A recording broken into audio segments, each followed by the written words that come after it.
Support WrestleTalk! Give us a subscribe. Hello and welcome to That WrestleTalk Show. He's Luke Owen, I'm Ollie Davis, and today we are talking, will Roman Reigns just turn up on Monday Night Raw after having an ambulance deadlifted on him? No selling anything, probably going to start spearing some random people. Should Matt and Jeff Hardy break in WWE, and do major wrestling promotions need an off-season? If you want to jump right to any of those discussions, just click in the timestamps in the video description below and you'll go right there.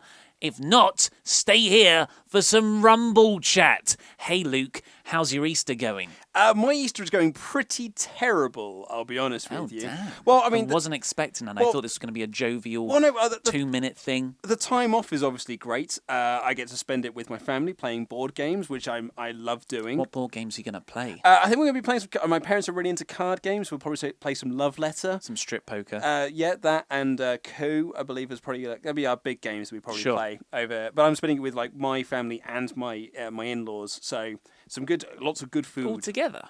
No. So we'll do we'll split our time out. Sure. We're also going to our wedding venue with both sets of parents to kind of have a look at things and then go out for a nice pub lunch. So that stuff's all lovely. I was going to say, why is that horrible? I know, so that stuff's all lovely, but I have a self-imposed ban this year on chocolate and sweets and fizzy drinks and junk food. I'm kind of like going on a bit of a deep cleanse thing. So Easter is my first real challenge of this. And I've already had it tested a couple of times. Like someone went to give me an Easter egg today, and I was like, no, I can't. What did it look like? Was it a big sized one? Yeah, it was big, Cadbury's caramel. Did it have a mug? No mug, no. Just the Cadbury's. But it had like the Cadbury egg and some caramels, and I quite like Cadbury's caramel. I quite like the sexy animated bunny on the Cadbury's absolutely, adverts. yeah. That's your forte. So, not being able to have chocolate around Easter kind of sucks. But this is like my first big challenge. Christmas is going to be much harder. Yeah, wow. Well, at least that's a long way off. Hopefully, you would have adapted by then. Yeah, I'm fine. Like I don't need it, but at the same time, it's just like a lot of people are offering it to you. I think everyone's just jumped straight to the timestamps by now. Anyway, how's your Easter? Well, we're Easter. Sorry, we haven't. We're recording this on Wednesday. We record them all in one big chunk. At least I made it sound like it was actually happening. I didn't know you were going to do that. I thought we were going to talk. Sweating. Sorry. So this is going up on Saturday, Easter Saturday. Yeah. Jesus is like, I wrote down a joke. I wrote down a joke, but now there's no natural way to segue into it. No. Do you want to say it anyway? Hey, Luke. Yeah? Jesus is like the original John Cena. Why is that? He kicks out at 2 days. Hey, resurrection. Yeah, lovely.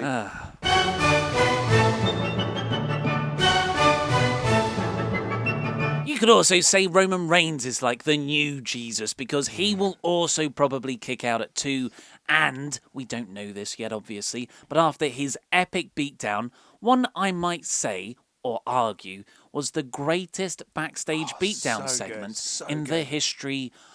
I mean, if I say Raw, I assume that means of all professional wrestling. Yeah. To be honest, I can't think of a backstage brawl or attack that I have enjoyed more. Not like in a perverse sense, but just like the way that it was structured, the way that it was built. There was no commentary. It was just, it felt really real. The replays kept happening even though there was no commentary. Because it made you think that this is all done now, because they kept playing some commentary. Really great camera trickery in there, some wonderful like effects, like to tip the ambulance over. I was just a tremendous when Roman Reigns was in the back of the ambulance and Braun just shouts, "I'm not finished with you," and jumps. I'm not finished with you. I burst out laughing because I was like, "Oh, brilliant! It's going to keep going." And I said to myself, "That'd be so awesome if he tipped over that ambulance." Did you see it coming? And then he got out, and I was like, "Oh my god! Is he going? Is he? Yes, he is." He tipped it over, and I was like, "This is the best thing I've ever seen." So yeah, for everyone, if you didn't see it, it was Braun Strowman's backstage beatdown of Roman Reigns. Initially started with a pretty brutal bit. Like that was brutal enough when they slid the production thing into him. I thought you were going to say it came after a particularly brutal interview. Oh yeah, because that was bad. Oh man, that promo that Roman Reigns was doing, like I I've had so many people on Twitter and online going like, Roman Reigns is clearly a heel. He's working heel all the time. They're clearly booking him like a heel. And then he has this really humble promo where he's just like, yeah, I retired a legend and I feel really bad about that. I'm like, of course you feel bad about that. And I'm like, he's clearly the biggest babyface that they want him to be the biggest babyface. And it was his heart was not in that promo. And it was dreadful. Really bad. Thank God Braun came in. Well, that's why everyone started chanting, thank you, Strowman. Broman. And you deserve it, which really made me laugh. Brawny the Strowman. Yeah. And a lot of the comments on the WrestleTalk News and on our Facebook bit were just like, well, Braun's like the most over baby face in the company now. Yeah. He looks so cool in that. And this is if I was to say one problem with it, it was all a bit over the top. I never once was like, oh, Roman's really hurt here. Yeah, well, that's because... okay, right. I think back to my benchmark for beatdowns. I don't know why it's this, because I'm sure there's been better ones. But it was in the build-up to the first TLC match at SummerSlam 2000. And Edge and Christian would occasionally be particularly dastardly. And maybe it was Chris Jericho and Chris Benoit. I can't remember where it came. Well, they went in the first TLC. I mean, like in a later one. Okay, right. Oh, I see what you're saying. Ladder match, yeah. Anyway, and it was one of the hardest, I think, was underneath the big heavy metal shutter, and they just dropped it on his chest. Yeah. And I was like, but I did watch that as a kid, so maybe if I watched this as a kid, I would be a lot more invested. Can I also counter-argument to that as well? Counter-argue away. It's also because you're invested in that character. Yes. You're invested in that babyface. You don't want to see that babyface get hurt. Sure. Like, if Braun had done that attack on Nakamura, or AJ Styles, that's a good point, he wouldn't have been cheered like the babyface. He'd have been booed like the monster heel he was supposed to be. Because that's that's Vince McMahon booking 101. It's the one thing he knows how to do is to book a monster. Yeah. Apart from if it's the Big Show, because that was dreadful. But he can book a monster that a babyface has to overcome, and that's what this angle was meant to be. The problem is that the fans are behind Strowman because we don't like Roman. Yeah, and that, for everyone who says, but he gets reactions, and it doesn't matter if people boo him, it does, because, I mean, that affects the moral arc and story of this particular feud. Yeah. Because you want the person you cheer for to eventually win. Yeah. But it's all being set up for Roman to win, and Braun, who really comes across as this badass, unstoppable monster, he's cool. Yeah, man. And who thought we would be saying this a year ago when there were rumours, Braun Strowman might face The Undertaker? Yeah. And we're like, what? Whoa. No way. He dreadful. Can't wrestle. Yeah. He's too green. It's Vince McMahon just liking big sweaty men, to steal another channel's phrase. But by January the next year, or even by Survivor Series, it's like, Braun's the best, coolest person around. I turned a corner in when I went to that house show that was meant to be a network special. And it was still bitter about that. Still bitter about that, and it was because I paid a lot of money for those seats, and they'd just done the brand split, so they'd just done the draft, and it was a bare bones Raw group that had come over, and the match was Brony the Strowman against Goldust. Like, that's how bare bones this was as a thing. And when he came out to that music with that look, with his camo pants and his tight tank top and his shaved hair with the ponytail, I was like, this dude looks like the baddest ass ever. And he came in and and Goldust, really carried him to a great match. Goldust's a great worker. And I was like, I turned a corner on Braun Strowman. I turned to my buddy and I was like, he's my favourite. He's my new favourite guy. You called it back in August. I was like, he's my new favourite guy. Well done. I can't wait to see more of him. That was even when he had the trousers that made it look like he wet himself half the time. Yeah. So what we're worried about is that Roman Reigns won't come back on Monday. Oh, we're down again. There's no way that can happen because they said he's got a possible separated shoulder, several broken ribs. That was the other probably thing. some contusions, because that always comes out in the WWE medical reports. Here's what I really didn't like about the angle. What upsets me about the angle. Because that angle was great. But that angle should have written Roman off for months. Yeah. He should be off TV for so long. But he'll be back for the next pay-per-view, which is in 2 and a bit weeks, or 3 weeks. Austin or so. gets hit by a car, off for a year. Off for an entire year, exactly. Granted, obviously they did it because he had to go and get surgery, but you do an angle like this, he should be off TV for so long. But then the report comes out, he suffered a separated shoulder and some broken ribs. It's like, what? Dean Ambrose got crushed by a forklift. Yeah, the forklift one. And suffered more or less the same injuries. Like, this should have been a massive, get him off TV for ages. That was a great way to take him off TV for a while. The worst one was it cuts back to Michael Cole. He says those injuries, and Corey Graves is like, "Thank God, because that could have been a whole lot worse." I was like, "It should have been a whole lot worse." Corey, I like you, man, but you talk bollocks sometimes. That was amazing as well, because it was the commentators doing, and I hate to use this phrase, but the Owen Hart somber tone of like, guys, what we've just witnessed is a real tragedy. And everyone's really calm, and the crowd there going "Thank you, Strowman." A guy just deadlifted an ambulance. How can we go back to seriousness after that? It's guys, it's the worst tragedy I've ever seen. I've been here for 25 years, and it's the worst tragedy I've ever seen. Thank you, Strowman. So, yeah, the problem is he probably won't appear on Raw. If he does, that is just he'll be back on beyond I bet you he'll be on Raw. I would put money on him being on Raw. I mean, they should do a physical medical update, maybe a rehab junket like they did with Seth. Maybe. Maybe. But yeah, to be on the show would be way too fast. Payback is in a couple of weeks, though, and that's the problem, is that he will be back wrestling a match at Payback, unless he comes back like a noble babyface, even though he's really injured, and Braun crushes him in 5 minutes. And then that's how you really build up Braun to face Brock Lesnar at the next pay-per-view. But that's not going to happen. Why are we even talking about it? Vince McMahon loves Roman. We're trying out a little mailbag section here on That WrestleTalk Show. If you've got any... I'm going to hate myself for opening up my WrestleTalk email address here. I think even if a fraction of people who watch the show email in, it's going to destroy my inbox. I was going to say, man. If you've got a question, please send it in to Oli@WrestleTalk.tv. That's OLI at WrestleTalk.tv. Hopefully someone misspells Ollie or does it or puts .com at the end. That happens a lot in the comment section anyway. So Oil is the most popular one. Yeah, but actually I've seen it as well with 2 L's and an IE. Well, that's quite a common spelling. No, that's what I mean, but it's not the way that you spell it. I'm not precious about the way it's spelled. It's just if you do spell it wrong here, it won't get to me. Yeah. And then you might get angry that we haven't talked about your email. Yeah, I was going to say, if you are going to email Ollie, bearing in mind that he gets enough emails as it is, make sure it's good. Don't just don't just send him spam. Or nice stuff.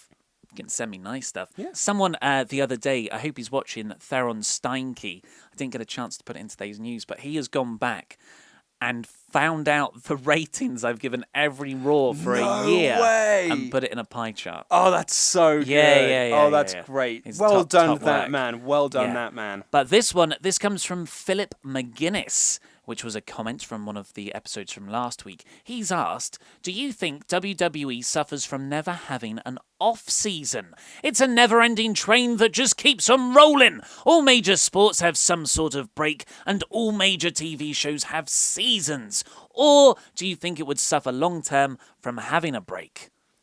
So, there's kind of two sides to this. Yeah. I think that having an off-season is a good thing, because it does allow for wrestlers to stay fresh, and you're not seeing them every single week in, week out.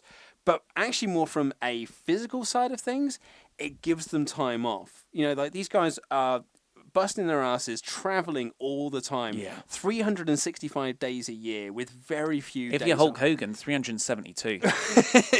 With very few days off. Doing I know on house shows you do it at half speed, but even so, you're still taking bumps. And Seth Rollins broke his knee and was out for all that time on a house show. So these injuries can happen. I think there's a number. It's like 4,000. You've only really got 4,000 bumps in your body. Yeah. You speed through them on that sort of travel schedule. Exactly. I mean, we've seen this week, we've seen Balor get knocked out, and we've seen Charlotte being nearly taken out when Nia Jax dropping her on her head. Things twice, and there have been so many big injuries to big people. Seth came back and got injured almost straight away. Cesaro's got massive tape on his shoulder for a reason. These guys and girls beat themselves up day in and day out, and having an off season would allow them to rest and recuperate and kind of come back fresh as a daisy. Your injury levels would go down massively, but also the interest in the product would be back again. People don't care about The Simpsons now, because The Simpsons has been on for... But it's ending, finally. Well, okay, about a decade too late. Well, that's it. It's a decade too late. But if you'd imagine, like, so everyone lost interest in The Simpsons by about season 15. That's when everyone sort of started to tune out from it. It's when it started to really run out of ideas. So that was 24 episodes, so half a year per season for 15 years. If they'd have done all those 6 months back to back, so it was a weekly TV show, it would have stopped at about season 6 or 7, and everyone would have started to lose interest in it. Having an off-season allows you to sit back, be like, okay, let's plan out the next 9 months worth of story. And then we can have that. We've got this 3-month gap to write 9 months worth of story. And then you write that, and then that storyline can play out as is. So that's how you see an off-season working. You would actually have, like you do in a football league or any other sort of sport. Sport league. You can tell I'm mad about non-determined sports. Yeah, totally. Actually, I love snooker.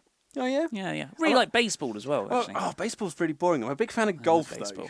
Golf, the Masters last weekend. Great. I put it on, and my lady partner was like, it made her angry. She was like, take it off, it's too boring. I was like, this is so relaxing. It's just... Golf is amazing. Yeah, I like watching golf. Have you ever listened to golf on the radio? No. It's not quite as thrilling. Isn't it? I just like the sound effects sometimes, but I guess having that, it's nice and green. Maybe that's why I like snooker, because it is just... Anyway, so you've got the idea of an off-season. That's how sports work. Obviously, TV shows and dramas work on seasons. So you do have those gaps in between things. Now, I think wrestling has more in common with comic books and with soap operas structurally. And those two things can't have a break. Comic books, you have them monthlies, so Batman just hasn't stopped every month since 1940. Yeah. And soap operas are the same. It's like 5 times a week. They just come out, boom, boom, boom.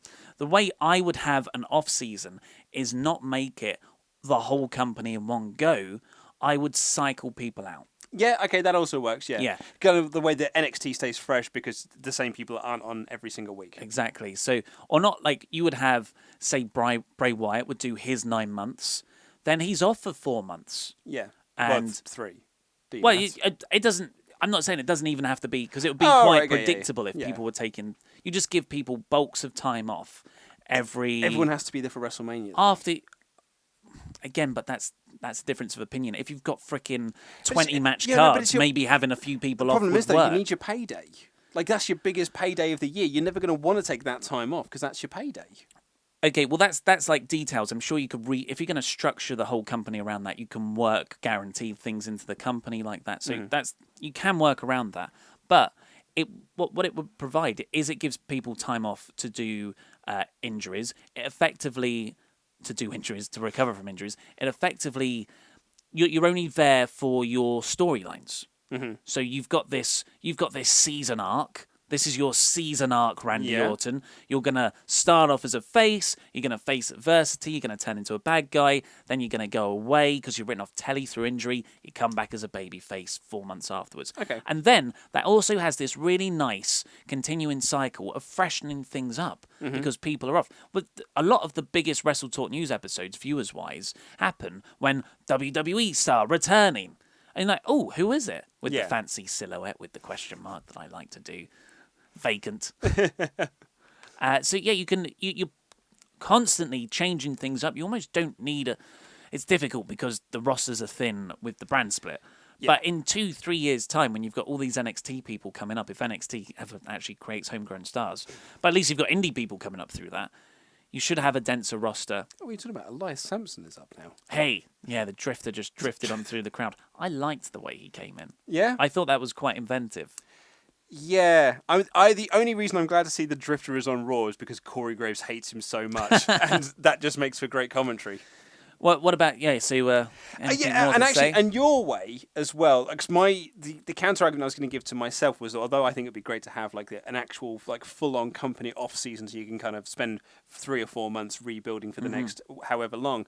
Your way actually backs up the other argument, which is that they are the longest weekly consecutive TV show of all time and stuff like that, and they'll never want to break something like that. Obviously, I mean, they can't as well because they've got deals with USA Network where they can't break those kind of contracts. And then we've got the networks, so you've got to have these X amount of pay-per-views every couple of weeks. So your way probably works better than mine.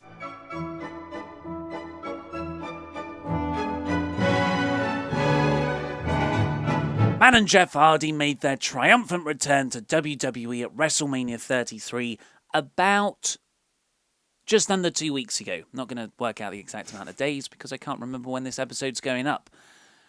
But ever since they returned, they haven't had any promo time. They've just wrestled matches. They've wrestled 3 matches. They've had the WrestleMania ladder match. They faced Anderson the following night on Raw. And then they had a multi-person tag team match with Cesaro and Sheamus versus Shining Stars, soon to be departing to SmackDown, and Anderson again on Raw this week. Yeah. So they've already sort of recycled the same match over and over again. Yeah. Nice one, WWE.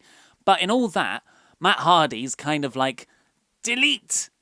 Yeah. He's flipping between the 2 gimmicks. I kind of like this. So they're in a massive legal dispute with Impact Wrestling and Anthem, in which the Anthem are saying that they own the character. Who are Anthem, Luke? Remind me. Anthem are this big company that bought out Impact and kind of bailed out Dixie Carter after their big lawsuit between her and Billy Corgan. Sure. That made the end of last year very, very entertaining. So Anthem are now saying that they own the broken universe, whereas Matt is saying that I own the broken universe. These are my characters. I created them. Whatever. So that's kind of this long ongoing legal dispute. Anthem sent cease and desist letters to the cable companies, wasn't it, who were airing the Ring of Honor show. ROH, just everyone a blanket. Absolutely, and so the Hardys have been through this period where on some shows that aren't televised, they are doing the full-on broken gimmick. Obviously, before they went back to WWE, but then on some ROH shows, they were sort of doing it, but sort of not. And I kind of like what they're doing in WWE at the moment, because they're doing all the stuff that made the broken gimmick popular, which is delete, and Matt going, like they do all that, but at the same time, like they're not the broken gimmick. The crowd are doing the broken gimmick for them. And that keeps the gimmick fresh, and it still makes them like huge babyface stars. But no one is going to go like, no, it's just the Hardy Boys again. Like, this isn't interesting. But they don't have to be the whole broken side of things. They can just do deletes. That could just be their phrase, and they don't ever need to say it. It's a bit like when the Dudleys left WWE and went to TNA as Team 3D. And WWE said, you cannot use the phrase, get the tables, because that's a trademark WWE catchphrase. So in the end, Bubba and Divas used to go, hit Devon on the chest and go, 1, 2, 3, and the crowd would do it for them. It made that catchphrase lasted outside of WWE without them ever using it. Yes. I mean, I've got a different... So you think the way the Hardys are at the moment, that gimmick's got legs, which is not really a gimmick. And because I see what the Hardys are doing, and I think a few months' time, Vince is going to get bored with his new plaything. Jeff, you're going to be a singles star. Oh, yeah, well, totally. And then Matt's just going to fade away. And he'll just... And classify himself as obsolete. I'll feel really, really sorry for him as well, because this is all Matt's doing. Like, the reason they are back in WWE is because of Matt Hardy. He completely reinvented himself. Well, Jeff would have always gone back. Yes, because they love Jeff. Yeah. But Matt's managed to get himself back. And Matt was never the star of the Hardys. In WWE's eyes, he was never the star. He was the one who would just be moved down to the cruiserweight division or would just lose to Edge all the time. But now, Matt's the star.